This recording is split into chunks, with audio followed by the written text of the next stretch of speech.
Well, welcome back to 5-Minute Fridays with Rob. I wanted to add one more installment regarding this issue of how to develop a healthy work-life balance.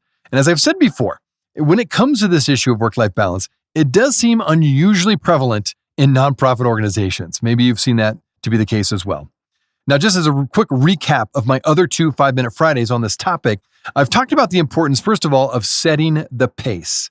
In other words, you as a leader, particularly if you're the CEO or executive director, you as a leader need to set the pace for your organization to make sure you are walking the talk, so to speak, when it comes to living out a healthy work-life balance. Now, secondly, I've encouraged you to, quote, see your life as a movie. So what does your life look like if it were a movie, given your current pace of life?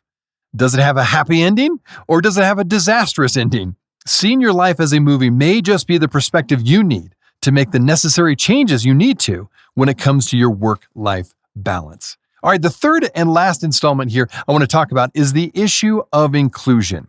Yes, inclusion I do think relates to developing a healthy work-life balance in your organization. And the reason I'll share is this. First of all, many authors and nonprofit executives have now pointed out, especially lately, that an unspoken narrative to this topic of finding a work-life balance doesn't often include inclusion. In other words, this issue of a work-life balance often disproportionately impacts Black, Indigenous, and people of color overall. Now, it could be because of economic inequalities, family obligations, educational disparities, or various other considerations. But whatever the specific barriers may be for your staff, I would just encourage you to proactively address this issue of inclusion by using an inclusive lens by listening to the input and insights of those in your staff who represent the BIPOC community. Because when you do, the end result will not only benefit those who are typically underrepresented in your organization, I believe it'll really actually enhance your entire organization. Now, these challenges have always been there. The impact of this pandemic has only accelerated our need to examine our work-life balance, right?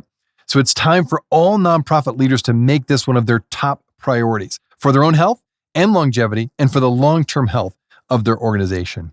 Well, that's it for my 5-Minute Fridays. Thanks for listening, and I would love to get your feedback. How are you and your team doing a great job or a better job of developing a healthy work-life balance? I would love to hear from you. Just email me at nonprofitleadershippodcast@gmail.com. Again, that's nonprofitleadershippodcast@gmail.com. In the meantime, keep making your world better.